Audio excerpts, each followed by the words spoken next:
الأطفال ها هم عدوه، ها هو العدو الذي يستهدفه. شاهدنا أن العدو لا يستهدف إلا الأطفال النية. ها هم الشهداء، ما يزيد عن 50 شهيد، من ضمنهم ما يقارب 30 طفل. ها هم الشهداء، ها هم العدو الذي يستهدفهم.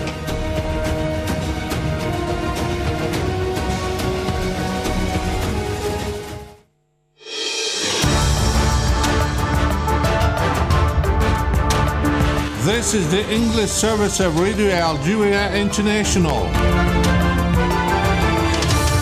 It's time for the news.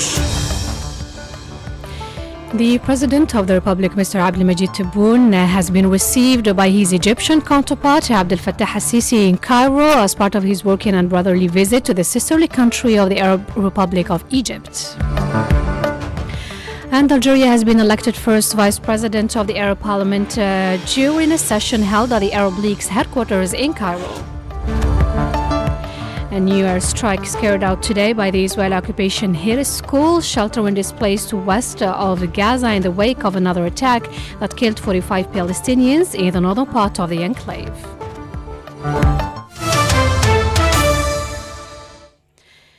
Those were the major developments. Now the full news edition. Good afternoon. The President of the Republic, Mr. Abdelmajid Tebboune, has been received by his Egyptian counterpart, Abdel Fattah al-Sisi, in Cairo as part of his working and brotherly visit to the sisterly country of the Arab Republic of Egypt. President Tebboune will then pay a state visit to the sisterly country of the Sultanate of Oman. The two visits come as part of the strengthening of brotherly ties of cooperation and consultation between Algeria and both Egypt and Oman. And let's note that relations between Algeria and Egypt are characterized by their historical depth and strategic nature. The two countries are driven by a constant desire to establish fruitful cooperation that meets the aspirations of their two brotherly peoples and that goes in line with the tradition of consultation and coordination on the various regional and international issues, notably those that regard the Arab Muslim nation and the African continent. These relations are expected to develop further on the occasion of the working and brotherly visit that the President of the Republic, Mr. Abdelmajid Tebboune, is paying to Egypt today. Bilateral relations between Algeria and Egypt have experienced in recent years a new impetus that has resulted in the desire of their leaders to consolidate the historical ties of brotherliness and to promote cooperation and partnership relations in various fields. Algeria has been elected first Vice President of the Arab Parliament during a session held at the Arab League headquarters in Cairo. Senator Fouad Sabouta was elected Vice President during a session aimed at renewing the Arab Parliament structures. Algeria's election offers a new opportunity to highlight the Algerian Parliament's contribution to the activation of the mechanisms of the Arab Action.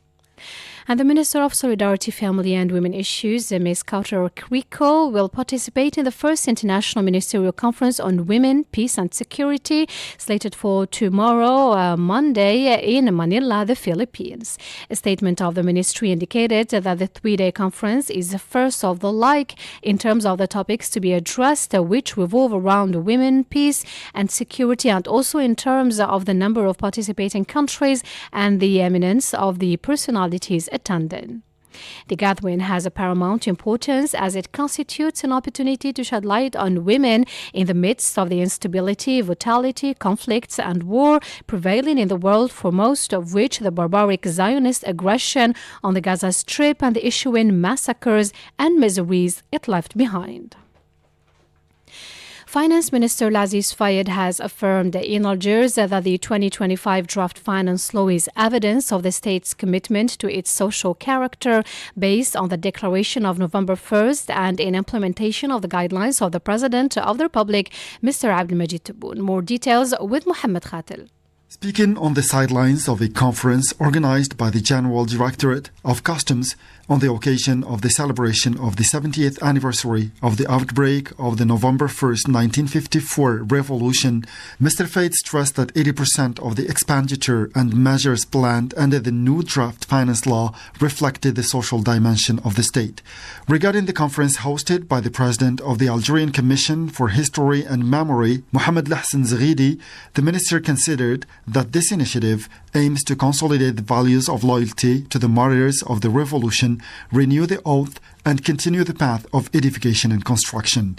During the meeting, Mr. Zghidi affirmed that the November 1st, 1954 revolution is unique in the sense that it is the only one in the world that was not led by a single leader, but by a document based on national unity and consensus, and a forward-looking vision for the building of the state and the consolidation of the place of the Algerian nation. You're still listening to Radio Algeria International, and in fresh news, the President of the Republic, Abdelmajid Tebboune, accompanied by his Egyptian counterpart, Abdel Fattah al-Sisi, has arrived to the headquarters of the Presidency of the Egyptian Republic.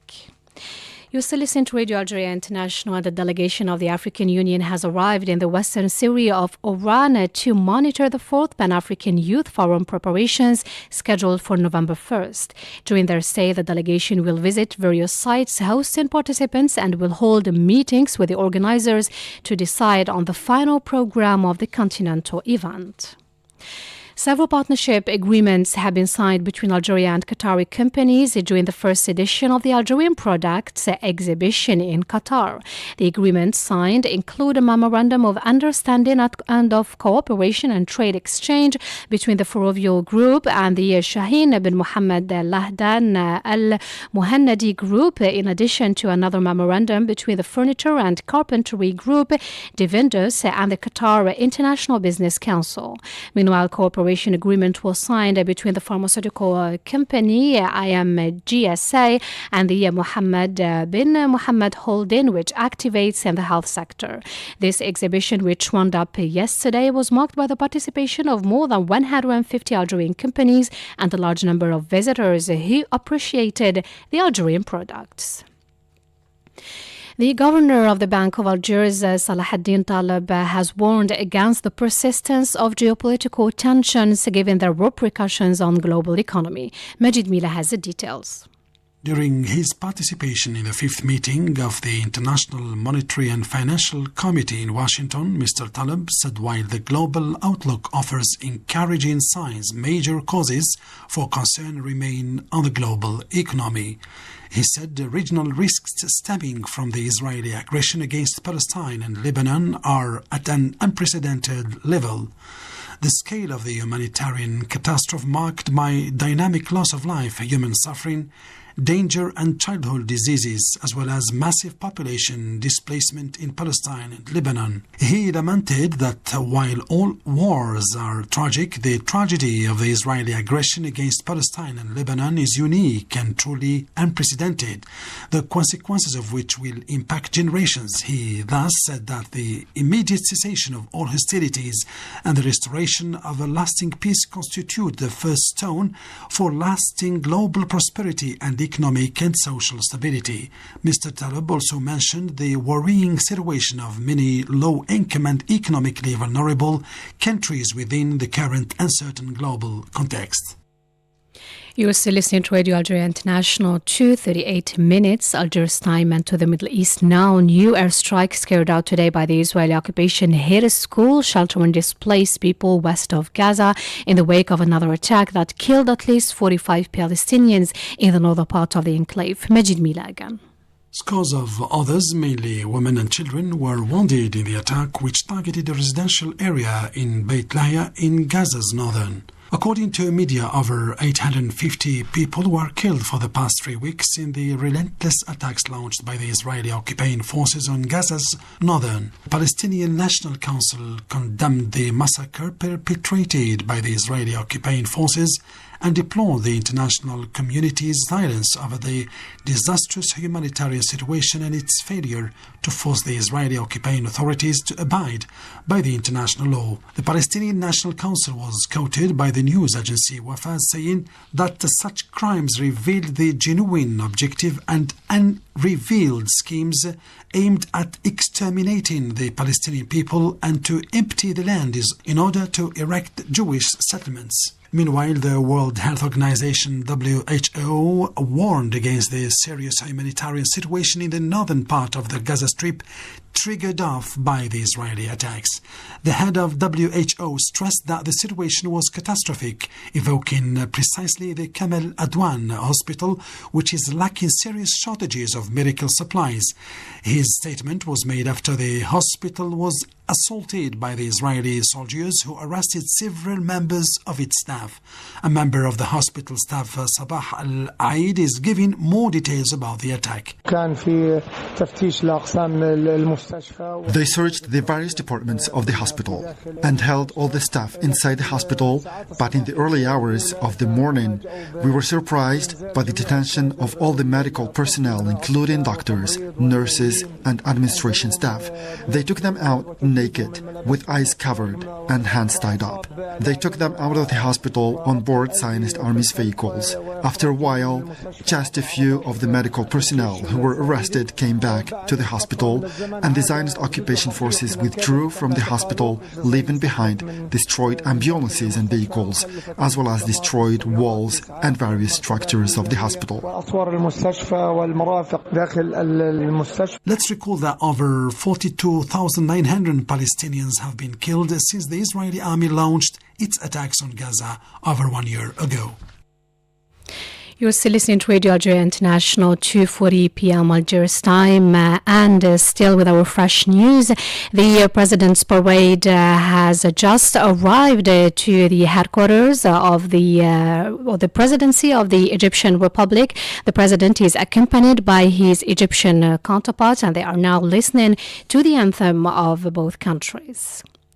To Sudan now, the United Nations resident and humanitarian coordinator in Sudan, Ms. Clementine Nkweta Salami, has said that she is deeply troubled by reports of escalating armed violence in Al Jazeera state, which has reportedly claimed the lives of scores of civilians. Mohammed Khatil tells us more in this report. Preliminary reports between the 20th and the 25th of October indicated that the Rapid Support Paramilitary Forces, RSF, launched a major attack across eastern Al Jazeera. RSF fighters reportedly shot at civilians indiscriminately, perpetrated acts of sexual violence against women and girls, committed widespread looting of markets and homes, and burned down farms. The UN report said the number of civilian casualties from these attacks are yet to be established. Thousands of families have fled their homes to several areas within Al Jazeera state, while others have been displaced to Jidaref and Kassala states. The UN official said humanitarian partners are gathering more information on the situation, alongside mobilizing to assist the hundreds of people displaced by the escalation of hostilities. She said attacking civilians, civilian objects, and public infrastructure is prohibited by international humanitarian law. She insisted that this is unacceptable and must stop immediately, adding that civilians must be protected wherever they are. And in Uruguay, about 2.7 million people are heading to the polls to choose their new president as part of general elections, with expectations of the victory of the left presidential candidate, Yamando Orsi, the successor of former President Jose Mojica. Voters are to elect the country's president and vice president, as well as 30 senators and 99 deputies. 11 candidates are running for election to succeed Mr. Lakayipu. You're still listening to Radio Algeria International and seeing our fresh news. As we said earlier, the president of the Republic, Abdelmajid Tebboune, has been granted an official ceremony by his Egyptian counterpart, Abdel Fattah al-Sisi, at the headquarters of the Egyptian presidency. You're still listening to Radio Algeria International, and I invite you now to listen to the international event of the week. The international event of the week. With less than 2 weeks to go before the U.S. election is held on November 5th, both the Democratic Party candidate Kamala Harris and his Republican contender Donald Trump are trying to persuade the undecided voters to support the most entitled candidate to lead the U.S. for the forthcoming years. Opinion polls suggest that the Democratic candidate has been maintaining the lead since President Joe Biden withdrew and endorsed her as his party's nominee, but also suggests that her rival could win the election considering the support brought to his Republican Party some states, notably the so-called swing states. The key states are considered decisive as they may determine the outcome of the election, although the two candidates are neck and neck. Former President Trump still enjoys the support of his partisans in some of the 7 swing states. Asked if the forthcoming U.S. election is unprecedented as no one could predict clear-cut victory for any of the 2 candidates, our California-based political analyst Hamoud Salhi had this to say. Indeed, it is unprecedented because for a number of reasons, this elections is led by 2 individuals. One of them got in the elections very late. It never happened that just months before the elections, a nominee, in this case the incumbent President Joe Biden, is forced to withdraw of the election from the elections because of a bad performance at a debate, and which was attributed to age. It is also unprecedented because it occurs during a wartime. This is the first time where we have a major involvement of the U.S. in the war in Gaza, Lebanon, and the very parts of the Middle East, which has a huge impact on the voting outcome in the swing states, particularly in states populated by anti-war movement and those who come from Arab and Muslims religious descent. And the outcome apparently may be connected to this, to the events of the war in Gaza.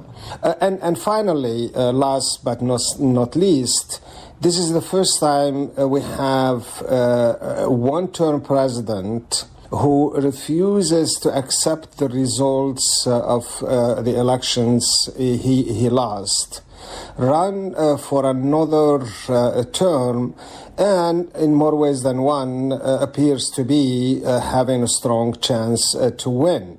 These are just a few of the things that are unprecedented, which makes these elections very difficult to predict.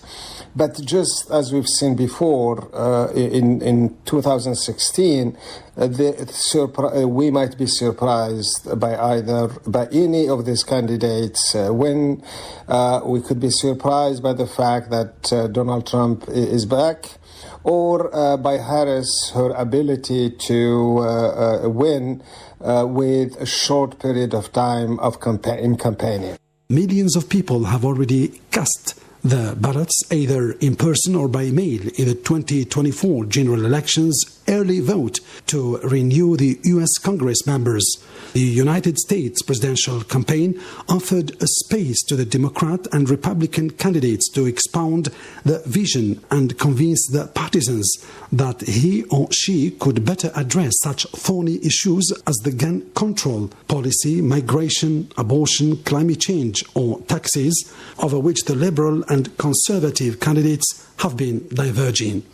The two candidates also hold diverging views on the U.S. foreign policy, notably regarding the Ukrainian issue and the conflict in Gaza. Asked on whether the election campaign, described by some observers as aggressive, translated the deep social divisions in the U.S., our political analyst Hamoud Salhi had the following. This is indeed a complex issue. It is, however, important to note that what we see today is a result of many root factors that could go back to the early 90s of the last century, when the Speaker of the House, Newt Gingrich, led what is now a movement a new approach to how the business, the social gathering, how people acquainted or were having friendship, really the bottom line of it, in Congress.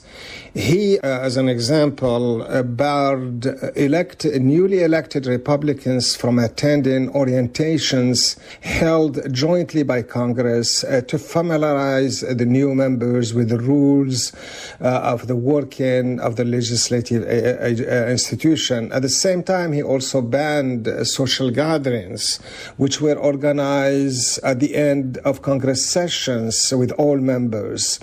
What this did is that preempted House members and also the Senate from having the opportunity to chat with the other members, with the members of the other side, and possibly finding ways how to work together to reach a consensus or a policy or a bill on issues of multiple interest.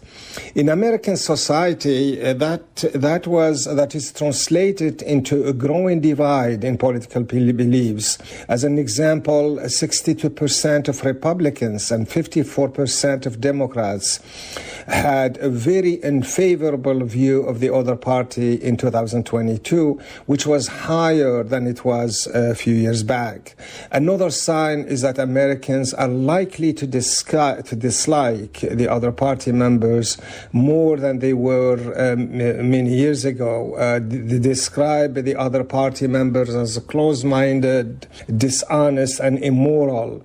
This is known in the political circle academia as the polarization, and we could see it in several areas, or this polarization can be attributed also in how elections laws that allow donors to give a large sum of money to political actions committee and favorite leaders impact add to the polarization. Psychologists and sociologists talked about the two systems also contributing to the rise of emotional feelings of distrust, and which lead, as we've seen January 6th, for example, to violence. The media narrative also tends to portray the other as demons and using terms at times, even though attributing it to others, with strong potentials to creating conditions for violence. According to a survey, 38% of Americans say they would support a leader who is willing to break some rules if that's what it takes to set things right. To this point, one could say what Republican candidate Donald Trump is doing today is saying, and he's not afraid to make threatening statement to change the Constitution, to promote dictatorship. All of this with the understanding that Americans may see this, or 38% of them may see this as necessary, and therefore they tolerate it. This week, the U.S. Department of Justice informed the so-called Political Action Committee set up by billionaire Elon Musk, who has been actively campaigning for President Trump's re-election, that the contest whereby $1 million is offered per day to a registered voter could be illegal and run counter the federal election laws. This came after the world's richest man, Elon Musk, started awarding money randomly to those who have signed a petition in the key states in favor of the First and Second Amendments of the Constitution with no party affiliation requested. Asked about how far the United States political system could be diverted or altered by the huge spending on political campaigns, our political analyst Hamoud Salhi commented the issue. At the root of this issue is the America's failure to reform the political campaign finances, or how donors give money to their candidate. The issue today seems that the United States has gone the other way.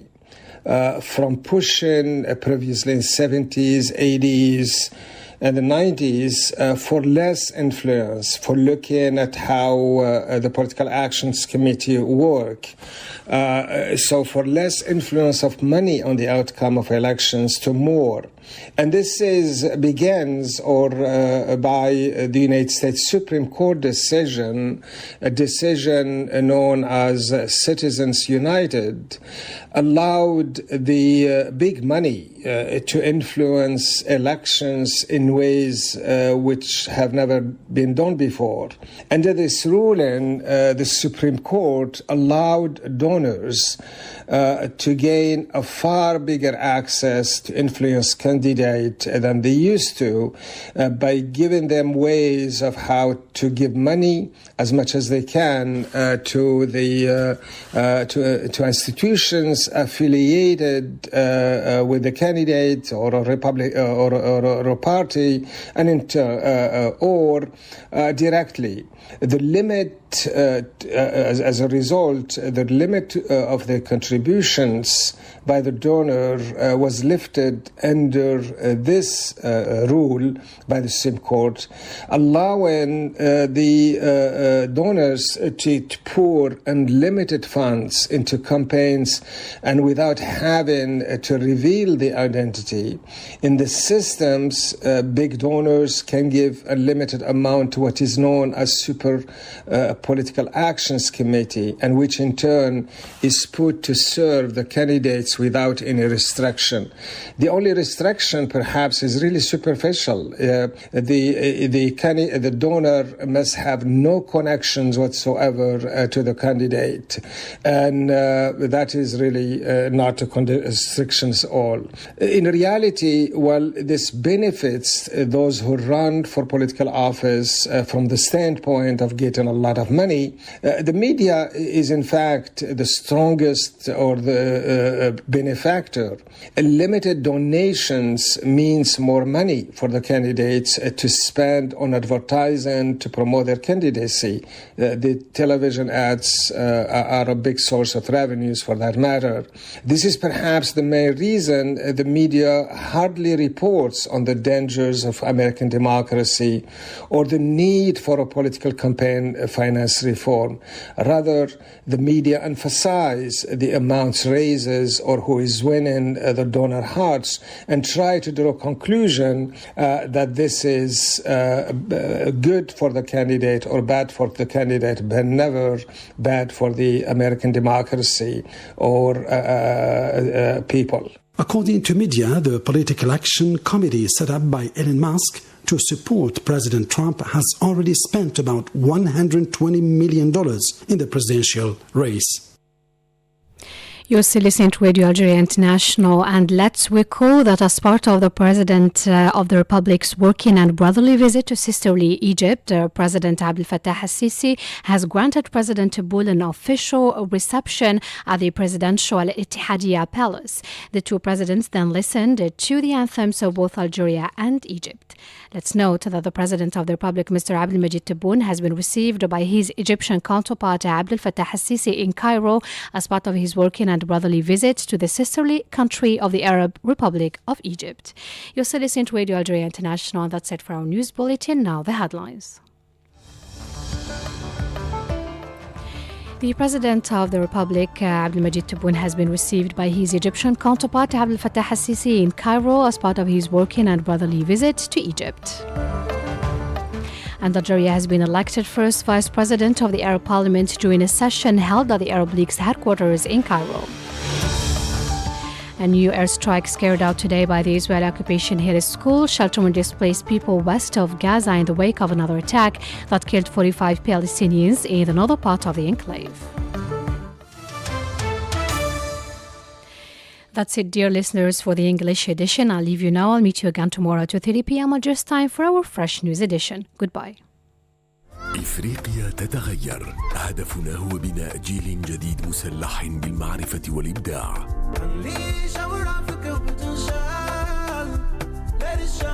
في مؤتمرنا نجمع العقول اللامعة للتعاون من أجل مستقبل مشترك. نحن هنا لنتعلم، لنبتكر ولنرسم مستقبل هذه القارة.